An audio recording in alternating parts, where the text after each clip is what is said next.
Hi guys, good afternoon. Ang vlog for natin today, update sa ating ginagawa dito sa Hinaguan. At syempre, nakita nyo naman lahat sa ibang mga bakla na yung mga video nila is more on Hinaguan talaga. So itong gagawin po natin na video is finally tapos na siya at okay na siya. Kasi darating na kasi yung kasal, wedding ni Bimbo at saka ni Donna. At itong pinagawa ni Madam dito sa area dito ay okay na siya. At doon naman sa kabila ay more on trabaho pa talaga, pero dinadali-dali na po natin yung mga trabaho natin. Siguro mamaya ay tapos na po talaga ditong area na to. At itong makikita ninyo ay more on achievement talaga na ating gagawin. At more on plano na gagawin ni Madam Brenda. Kasi mamaya is lahat ng mga nakikita ko at lahat na itinuturo ko sa aking mga video ngayon, yun ay ang gagawin ni Madam ngayong araw na to. At syempre, bago ang lahat, matutulog muna kami kasi wala kaming tulog. Galing kami kay Didong. At yun nga, siguro masaya na si Didong sa nangyayari sa buhay niya ngayon. Kasi nga, nakita niya si mama niya na masaya. Kasi nga,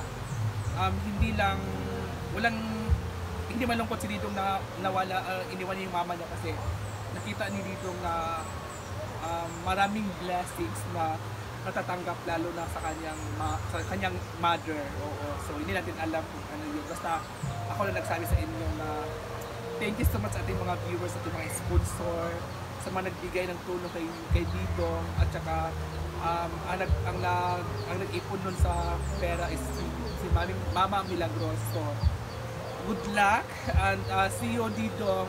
Mamimiss ka namin. Kaya, bye! Thank you so much. So, ayan ha, mga mamshi, nakita naman natin ang mga ginagawa ng ating mga trabahante ay ginagawa pa nila yung railing natin. Railings pala natin. At yan palang railings natin ay stainless pala yan. Yan pala yung sa ni Madam, sa pinakadulo niyang A-house na may mga bulaklak na nagdidilawan at namumukadkad. Ayan. At yan po yung ating railings na natatapos na. Ayan. At hanggang sa dulo ay tapos na po doon sa dulo. Sa A-house 1 hanggang sa A-house 7 ang natapos na nilang railings.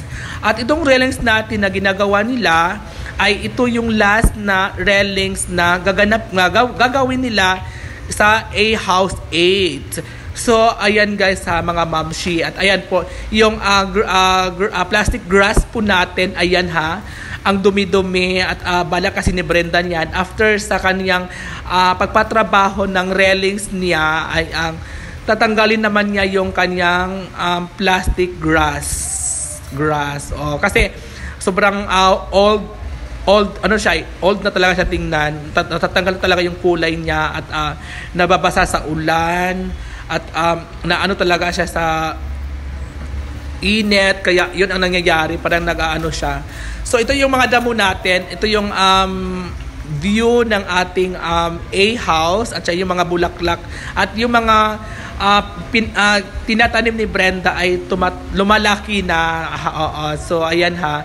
At yung mga dumi dyan na hindi natatanggal ay tatanggalin naman yan mamaya kasi malapit na nga daw yung kasal ni Bimbo at ni Donna. At yung mga damo dyan na humahaba ay kailangan na rin nating linisin. At dito naman sa baba, sa may ilog, ayan po ay nakumpleto na po siya nung isang araw. Ay hindi pa po natin nakita yan na sinimiento.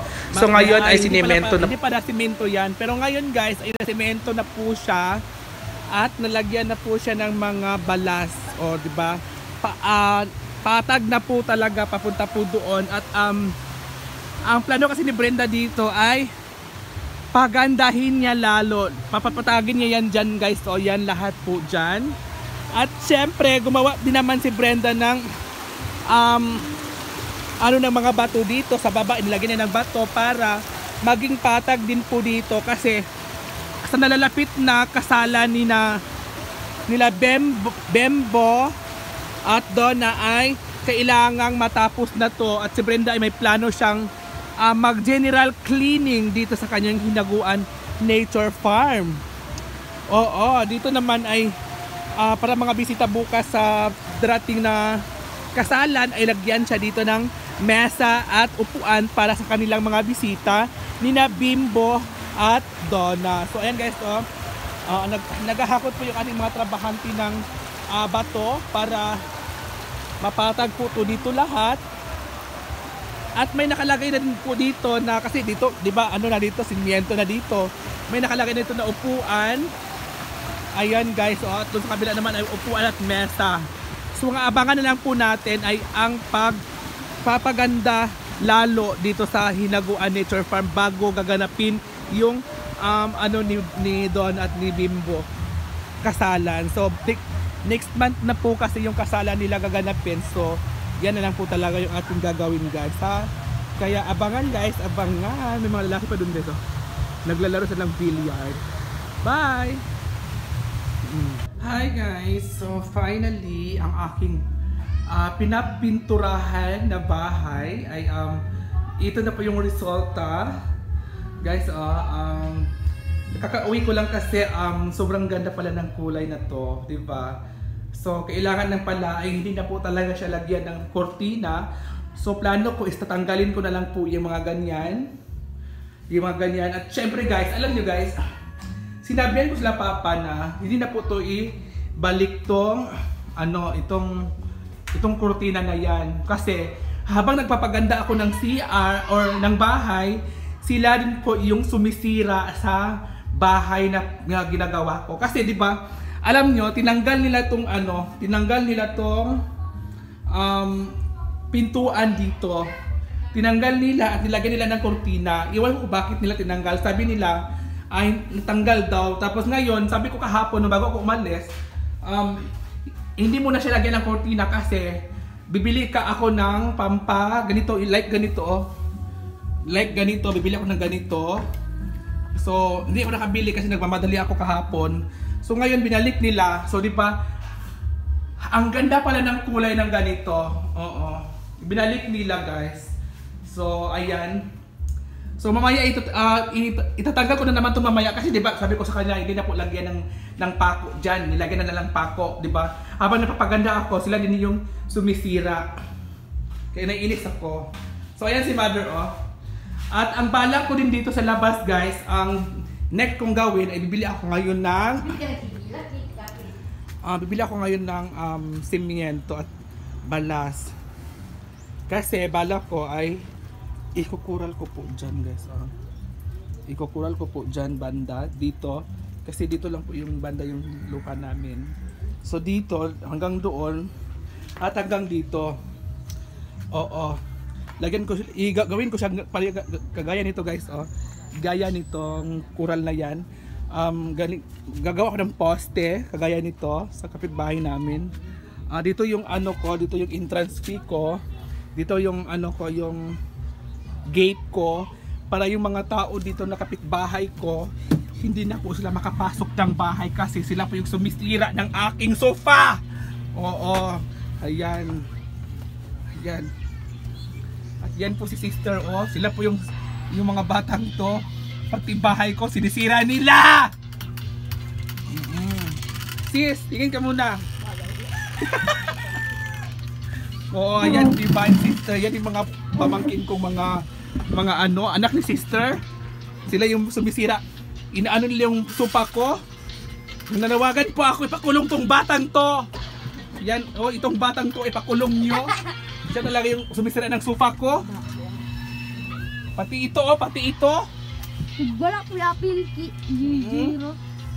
Sila po yung sumisira ng sofa ko, guys. Kaya yung sofa ko hindi nakakalabas, nasa taas nilalagay ni Mother. Oh, di ba, guys? Oh, ganito yung natin, yung setup ng ating coral dito sa sa entrance ng bahay ko. At dito yung daan, guys, oh. Itong gilid na to, ito yung dadaanan nila. Kasi nga, pag umulan kasi or bumabagyo, pag malakas yung ulan, yung tubig dyan dito hanggang pumapasok dito. At malagyan ko siya dito ng bubong. Yung kagayang bubong na plastic na bubong dito kasi habang umano yung ulan, habang umuulan, bumabagyo, para malagay ito ng padla. Kaya abangan nyo na lang guys, abang na lang kayo sa aking update sa aking bahay. Kaya, see ya guys! Bye! Ito lang muna. I-ano ko kasi yung mga bulaklak ko dito, tatanggalin ko yan lahat. Para maganda. So, ayan na guys. At saka si mother, ayan si mama At ito guys, lagay ko ng varnish. Bavarnishan ko to pag ma-close na talaga to dito na area. Kasi kailangan ko talagang i-close ko to. At yung sa taas ko naman sa bahay, sa taas ng bahay ko, dito, ito yung next kong gagalawin guys. After sa labas, gagawa ako ng kwarto dito. Dalawang kwarto po dito guys. Ito yung sofa ko guys. Hindi makalabas-labas yung sofa ko.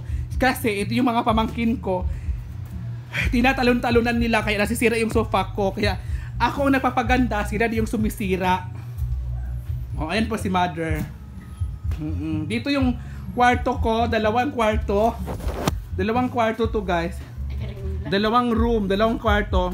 Ang haba ng kwarto, pang dalawa is hanggang dito guys Hanggang dito yung kahoy. Hanggang dito, 'di ba malawak na siya? Malawak na siya, dalawang kwarto. 'Di ba? So abang-abang na lang kayo guys ha. Bye guys. Bye.